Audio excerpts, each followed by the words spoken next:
Арман, қалайсың? Не туған күніңде уәде еткен тауар келді, Россиядан қазір көре алып барады үйіңе. Есе шо не істейсің, оны туған күніңмен тағы да өтіп кеткен. Ассалаумағалейкум достар, қалайсыздар? Сіздермен сол баяғы әрекет достар. Әрине мен туған күнім февральда, яғни 2023 жылдың ақпанында өтіп кеткен еді. Но бірақтан да жұмыстардың көбеюіне орай мен бұл видеоны түсіре алмадым. Осылайша келесі айдан келесі айға кете берді. И бүгін мінекей осы видеоны монтаждап сіздерге көрсеткім келді. Яғни бұл мен үшін ADS-ның ең қымбат сыйлықтарының бірі еді. Олай болса, дәл қазір каналға тіркеліп лайк басуды ұмытпаңыздар, ал біз видеомызды бастаймыз. Дәл қазір экранда көріп тұрғандарыңыз бұл менің ескі сабвуферім болатын, ал Аян досым маған бұдан 2 есе қатты шығатын сабвуферді салып жіберген болатын.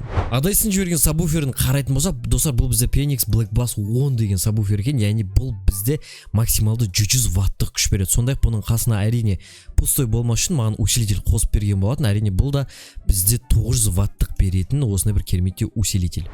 Біз автозвук жасайтын жерге келдік. Әрине өзімізбен бірге сабвуферді салып алдық. Қазір енді осы сабвуферді машинаға орнататын боламыз. Әрине алдыңғысын алып тастаймыз. Сонымен қатар бұл сабвуфер бізде толық болмағандықтан оған әрине кабельдер алдық. И мынау бізде басқа динамиктерге арналған поставочный кольца. Мінекей бізде сабвуфердің түрі осындай. Әжептәуір салмағы бар, 900 ватты береді.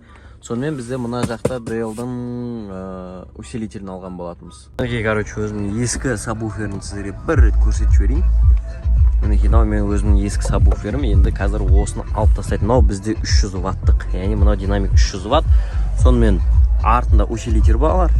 Сол усилительмен бізде бұл 900 ваттқа, 700 ваттқа береді. Достар, біз S100-ға кірдік, ары қарай енді жұмыстарды бастайын деп жатыр. Мінекей машина қазір бізде бірден бәрін салып алып, одан кейін мойкаға апарып, прям соска қыламыз ғой. Сіздерге бірден айтайын, өзіміздің мадияр бауырымыздың келіп жүрген автозвукқа келдік. Осы жақта өздері жинайды, шумка полный жасайтын жер. Яғни автоэксперттер, звук эксперттер ол біздің. Мына жақта енді қараңыздар, бізде корп бағасы 45 мың тұрады. Мынау бізде 10 мың рубль, біздің теңгемен алғанда 70 мың ба, сондай тұрады. Бұл бізде Россиядан келген. Сонымен қатар бізде мына жақта усилитель, яғни 900 ваттқа шығарады. Мінекей бірде 900. И мына жақта бізде сол кабель, буфердің дауысын басып көбейтетін. Сонымен қатар өте көп настройкасы бар. Біздің алдыңғы сабвуферге вообще ұқсамайды. Сонымен қатар мынандай провод алған боламыз. Бұл жақта бізде 4 силовой провод, сонымен қатар РЦ полный комплект бар. Ал бізде мынау әрине бұл басқа жұмыс, яғни бұл біздің черный лев каналымызға түсіріледі. Бұл жақта біз динамиктерді ауыстырамыз, сонымен қатар мынандай динамиктерді ауыстырамыз. Қазір енді машинаға салатын боламыз осының барлығын, и сонымен қатар ары қарай мойкаға барып прям ля-ля қыламыз ғой. Мынау біздің, короче, ескі сабвуфер. Қазір бұны алып тастаймыз. Енді білмеймін, үйде жатады, либо біреуге подарка ғой бұл, примерно. Мынау бізде Камрин заводской. Кішкентай, қарапайым. Мынау бізде DL-дікі. Біз ар жақта видео түсіріп жүрсек, уже мана ақкөкем мананы ауыстырып тастаған ғой. Уже арғы өтіп кеткен. Так, бізде алдыңғы кішкентай динамиктер ауыстырылып болды. Енді мына жақта уже буфердің жұмысы басталды. Мынау біздің ескі сабвуфердің ескі осындай проводтары енді қазір жаңасы кетіп жатыр. Мына сол бойының штатты орнымен бүйтіп бойлап алып келеді.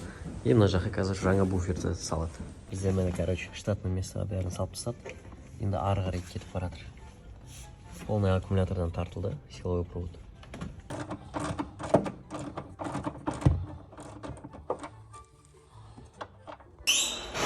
Мынау бізде Камридің заводской өзінің штатный динамиктері. Ал мынау біздің жаңа орнататын динамиктер.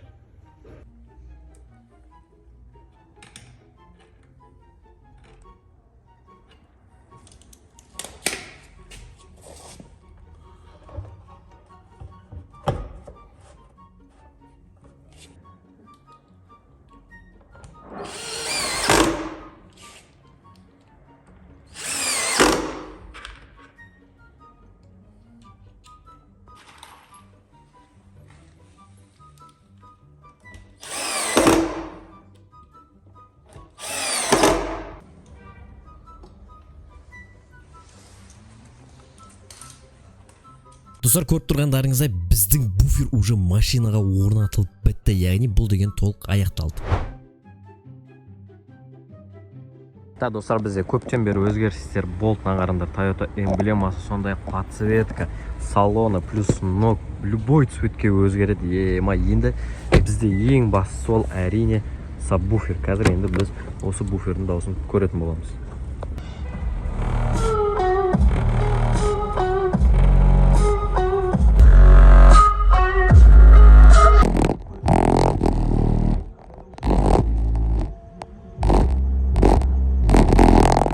Өзінің айдатпенелі ретінде айтатын болсам, мына Камриге мына буфер негізі айып тұр.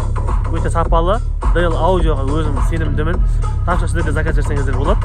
Кішкене компактный болса да, түрі оттай береді, аттак ойнатқан кезде жыртады ғой.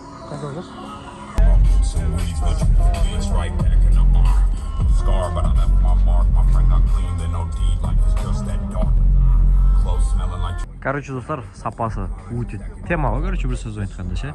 Мына жақта естіледі, буфердің кішкене вибрациясы естіліп қалады, но бірақ тағы да қайталап айтамын, бұл сыртқа емес, негізі машинаның ішіне қарай арналған. Өйткені бізде шумка бар, соның арқасында, короче, біз есіктерін ашып әдейі көрсетіп отырмыз. И бізде шумканың арқасында осылай есігін ашпайды, әйтсе вообще естілмейді сыртқа.